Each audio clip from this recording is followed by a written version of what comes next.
예수의 능력을 소문으로 접하고 난 다음에 그 아이를 데리고 치유해 줄 것을 기대하면서 왔는데 그 자리에 예수님은 없었고 제자들이 있었기 때문에 제자들에게 가서 이 아이를 고쳐달라고 요청했을 때 그 제자들이 고치지 못했습니다.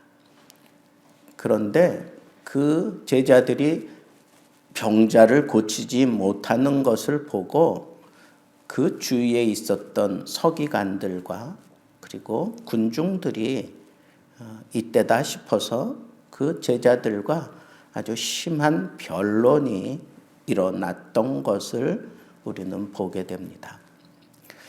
그 변론이 일어났던 그 밑바탕을 우리가 좀 생각해 보면 예수님에게 어떤 인기를 다 빼앗겨 버렸다라고 생각하는 그런 서기관들은 이때다 싶어서 제자들을 hir난하고 제자들을 심각한 상황으로 막 몰고 갔던 거예요. 그랬을 때 제자들도 거기에 대해서 나름대로 이런저런 변명을 했던 것 같아요. 그러니까 변론이 일어났다라고 그렇게 얘기하고 있는 것을 우리는 마가복음에서 또 마태복음에서 볼 수 있습니다. 그런 심각한 변론이 일어나고 있을 때 예수님께서 내려오시는 것을 보고 이 간질병자의 아비가 쫓아가서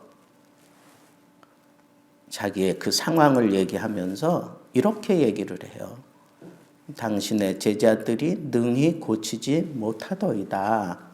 그러나 무엇을 하실 수 있거든 우리를 불쌍히 여기사 도와주옵소서라고 그렇게 얘기를 합니다. 간질병자의 아버지의 말은 주님께서 고쳐줄 수 있을 것이다 라고 하는 그런 생각을 가지고 쫓아와서 무언가 해결받고 싶었는데 그의 제자들이 고치지 못했어요. 그래서 그랬는지 예수님께 요청할 때에도 상당히 반신반의적인 그런 표현을 해요. 그러나 무엇을 하실 수 있거든. 그런 표현은 뭐예요? 완전한 믿음으로 요청하는 게 아니라 혹시라도 당신은 하실 수 있다면 좀 고쳐주십시오 하는 그런 표현을 했던 거예요. 이런 상황을 놓고 볼 때 예수님께서 여러 가지 많은 생각들을 지금 한꺼번에 할 수밖에 없어요. 막 시끌벅적한 그런 변론하는 소리들이 일어나고 또 그 간질병자 아버지가 쫓아와서 이런 표현을 하고 이런 상황 속에서 예수님께서 참 탄식하듯이 하신 말씀이 믿음이 없고 패역한 세대여. 믿음이 없고 패역한 세대여.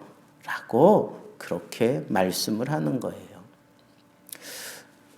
그냥 본문의 흐름을 보면 이 제자들이 능히 고치지 못하더이다 라고 그렇게 얘기를 했기 때문에 예수님께서 그 제자들이 고치지 못한 그 상황에 대해서 안타까워하면서 믿음이 없고 패역한 세대여라고 그렇게 우리가 생각하기 쉬운데 그런 표현이 아니에요. 예수님이 믿음이 없다라고 한 그 헬라 원어의 의미를 보면 믿음이 아예 없다는 거예요. 믿음이 전혀 없다는 거예요. 전혀 없다는 거예요. 그런데 예수님의 제자들이 나중에 예수님께 가서 왜 우리는 고치지 못했습니까? 라고 그렇게 물어봤을 때 예수님께서 뭐라 그랬느냐 하면 너희의 믿음이 적은 영혼이라 그렇게 대답을 한 것을 보면 이 믿음이 없고 패역한 세대다라고 얘기한 것은 예수님의 제자들을 향하여 얘기했다기보다는 거기에 일어난 모든 상황을 한꺼번에 예수님께서 바라보시면서 하신 그런 표현이다라고 하는 것을 알 수가 있습니다. 자, 그러면 우리 여기 이제 하나하나 살펴봅시다. 왜 예수님께서는 그 상황, 제자들도 있고 군중들도 있고 서기관들과 그리고 바리새인들 뭐 여러 사람들이 있는 그런 상황, 또 병자가 찾아왔을 때의 이 모든 상황들을 우리 주님께서는 한마디로 이 믿음이 없어서 이와 같은 일들이 일어나고 있는 이 세대여라고 그렇게 규정을 지으셨어야만 했을까 하는 문제들을 우리가 좀 생각해 봐야 합니다. 무엇보다도 예수님께서 내려오셔서 거기 막 웅성거리는 소리를 들으시며 그들에게 가까이 가서 제일 먼저 던진 말씀이 뭐예요? 너희가 무엇을 변론하느냐라고 그렇게 얘기를 하고 있어요. 예수님께서 그 상황을 보면서 그렇게 얘기를 한 거예요. 너희가 도대체 무엇을 변론하고 있는 거냐라고 그렇게 얘기를 한 거예요. 예수님은 그 상황이 안타까웠던 거예요. 지금 너희들이 변론해야 될 때냐 이거야. 너희들이 지금 변론해야 될 때냐. 귀신에 사로잡혀가지고 간질 증세를 일으키며 뭐 심각한 그런 상황의 아이를 고쳐달라고 찾아온 이 상황 속에서 너희들이 지금 변론하고 있을 때냐라고 예수님께서 처음 질문을 던진 거예요. 제자들은 자기들의 무능력에 대한 그런 변명을 했을 거예요. 그리고 서기관들과 그 바리새인들, 예수님을 못마땅하게 생각하는 이 사람들은 어떻게 해서든지 그 인기를 떨어뜨리고 그 권위를 떨어뜨리려고 음흉한 생각을 가지고 막 신란하고 그리고 어떻게 해서든지 심각한 상황으로 몰고 가려고 했던 그런 모습. 그리고 둘러서 있는 모든 군중들은 구경꾼과 같은 그런 입장을 취하고 있었어요. 여기 기웃거리고 저기 기웃거리고 여기에는 어떤 일이 일어날까? 혹시 여기서 또 이런 일들이 일어나지 않을까? 그저 그냥 바라만 보고 있었던 거예요. 그런 상황 속에서 이 병자의 아버지가 가졌던 그 무너지는 소리는 누구 한 사람도 귀 기울이지 않았어요. 예수님에게 이 간질병 걸린 아이를 데리고 올 때의 그 부모의 심정은 정말 막 무너져가는 그런 심정이었을 거예요. 마태복음, 마가복음에 보면 귀신이 저를 사로잡으면 불에도 뛰어들고 물에도 뛰어들고 자기 몸을 심각하게 상해하고서야 잠잠해지는 그런 일들이 자주 일어나고 있는 그 부모의 그 마음은 어떻겠어요? 이 아이를 바라볼 때. 더군다나 여기 외아들이라고까지 얘기했는데 근데 아랑곳하지 아니하고 지금 심각한 문제는 이 병자를 어떻게 해서든지 고치려고 하는 그런 쪽으로 초점이 모아져야 되는데 변명하기에 급급하고 이때다 싶어가지고 그 사람을 심각한 위기의 상황으로 몰고 가려고 하고 또 많은 군중들은 그 상황을 보면서 그래 이기는 편이 내 편이다 뭐 그러면서 여기 기웃거리고 저기 기울이고 이런 모습들을 보고 있으니 이 부모의 마음이 제자들이 못 고친 그 상황과 이 변론이 막 일어나고 있는 이런 상황 속에서 부모의 마음이 이렇게 다 그냥 무너져 버릴 수밖에 없었어요. 처음에 주님을 찾아올 때의 마음은 분명히 주님께로 데리고 가면 내 아이 낳을 수 있다라고 하는 그런 믿음을 가지고 왔는데 지금 제자들이 고치지 못한 그 상황과 또 이때다 싶어서 변론하는 이런 일들이 일어나는 이런 모습을 보면서 부모의 마음이 예수님 발견하고 예수님 앞에 엎드려서 그 상황이 변했어요. 어떻게? 그러나 무엇을 하실 수 있거든. 처음에 예수님께 올 때는 예수의 권능, 예수의 그 치유하심을 믿고 왔을 때에는 반드시 나을 수 있다라고 생각하니까 다른 사람들이 볼 때 정말 초췌해 보이고 파리해져가는 그 아이, 불순하게 생각하고 부정하게 생각하는 그 아이, 귀신에 사로잡혀 있다는 게 한눈에 다 들여다 보일 수 있는 그 아이 데려올 때에는 이건 정말 심각한 상황을 안고 온 거예요. 근데 상황이 변론하는 상황이 되니까 반신반의하는 그런 마음으로 뚝 떨어진 것을 볼 수가 있어요. 여러분, 하나님의 역사가 일어나는 곳에 변론이 필요가 없어요. 하나님의 역사를 기대하는 곳에 변론이 필요가 없어요. 이렇다 저렇다 변론이 있는 곳에는 절대로 하나님의 능력이 나타나지 않아요. 하나님의 병 고침이 나타나지 않아요.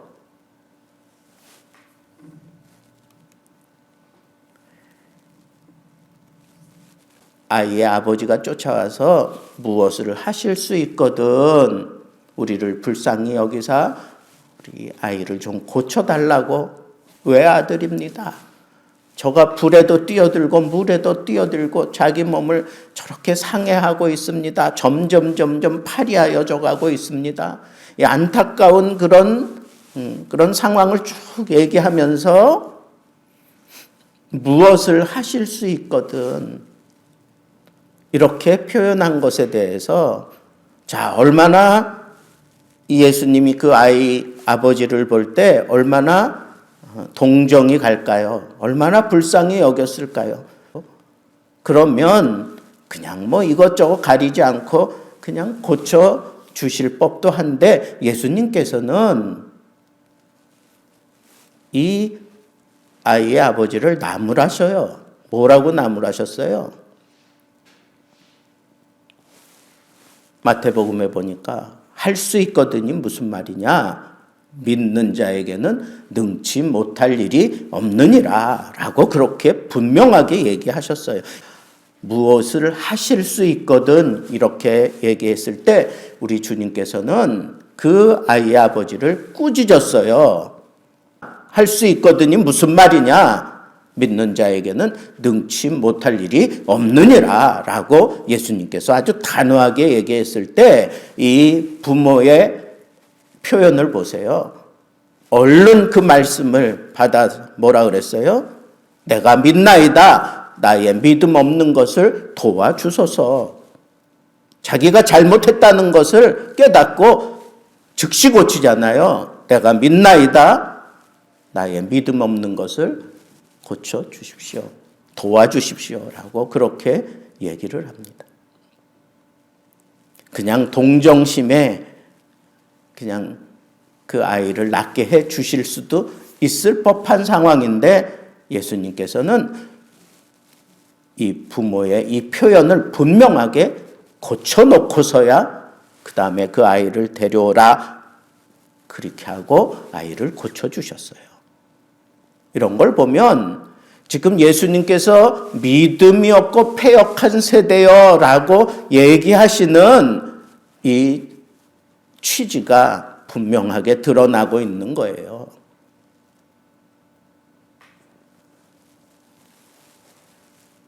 예수님의 제자들도 그렇고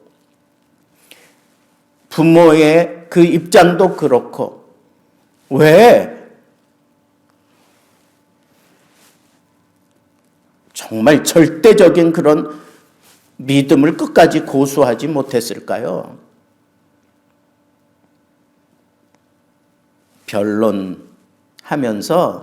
변론하면서 이게 다 드러난 거예요. 뭐가 드러났느냐?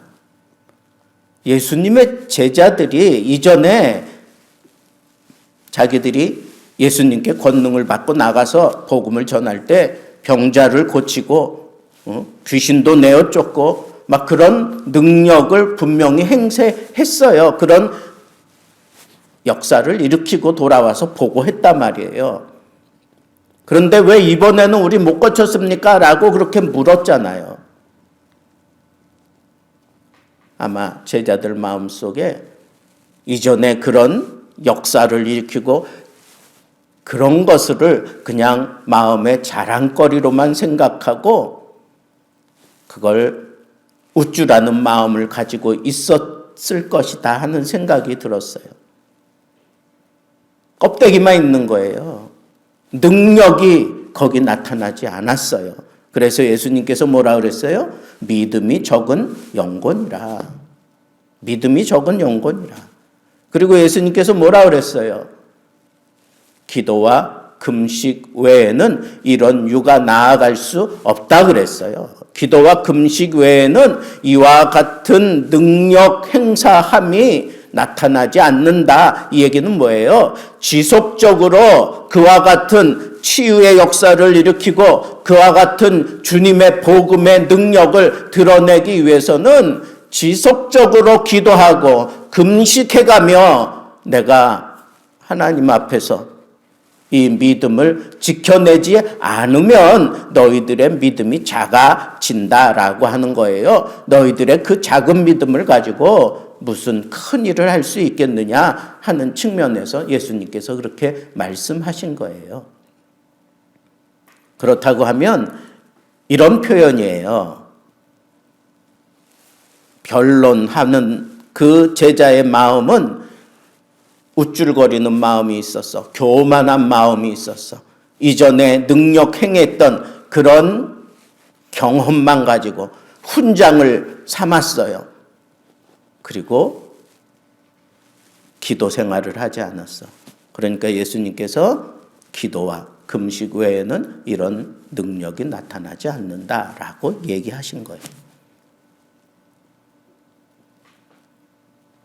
또 이 서기관 그리고 그 예수를 시기하는 자들의 그런 사람들 그리고 기웃기웃거리는 그 군중들의 그런 생각들 그리고 뭔가를 해보려고 했다가 그냥 순식간에 반신반의하는 믿음으로 꺾여져 버린 그런 병자의 아버지와 같은 그런 모습들을 보면서 우리가 깨달아야 될 게 있어요. 그게 뭐냐?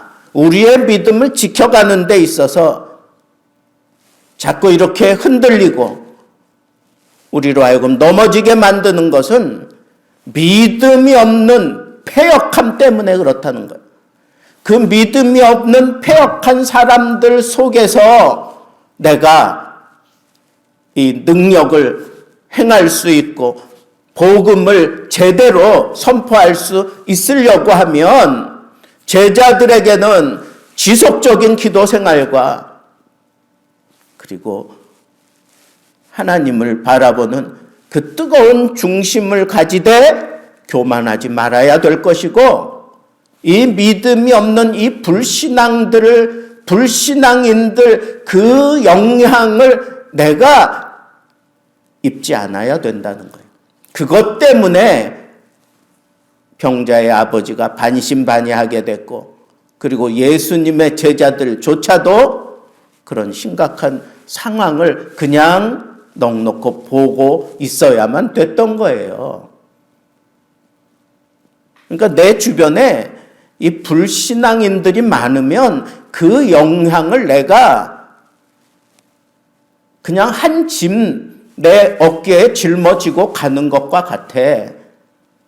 불신앙인들이 많은 사람들, 나와 관계하는 사람들 가운데 예수 믿는 사람들보다 불신앙인들과 지내는 시간이 많은 사람일수록 우리가 하나님 앞에서 이 복음의 능력을 드러내고 어떤 치유의 역사를 일으키려고 하면 더 많이 기도해야 돼. 금식하고 기도해야 돼. 교만하면 안 돼. 이전에 했던 그런 능력을 내가 훈장으로 생각하고 그냥 거기에 머물러 있으면 안 돼요. 더 기도 많이 하고 금식해가면서 이 믿음의 싸움을 하지 않고는 이 패역한 세대의 영향을 우리가 떨쳐내지 못한다는 거예요.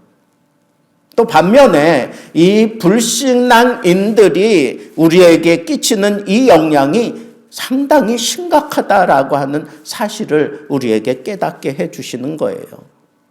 그런 사람들을 대할 때 우리는 어떻게 해야 돼요? 변론하면 안 돼. 그 사람들과 변론할 필요가 없어. 복음을 전할 때에도 변론할 필요가 없어요. 그냥 우리의 복음은 선포하는 거지, 이게 옳습니다, 너희들이 잘못됐습니다, 이럴 필요가 없어요. 복음은 진리는 진리예요. 그냥 그대로 선포하면 되는 거예요. 그리고 난 이후에 그 복음의 씨앗이 떨어진 곳에 성령께서 역사하시고 하나님이 역사하셔서 생명이 발화할 수 있도록 역사해 주시는 거예요.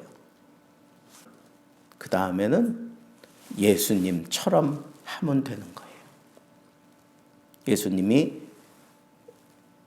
문제의 핵심에서 벗어난 그 상황을 싹 정리하시잖아요. 어떻게 정리하십니까? 그 아이를 내게로 데려오라.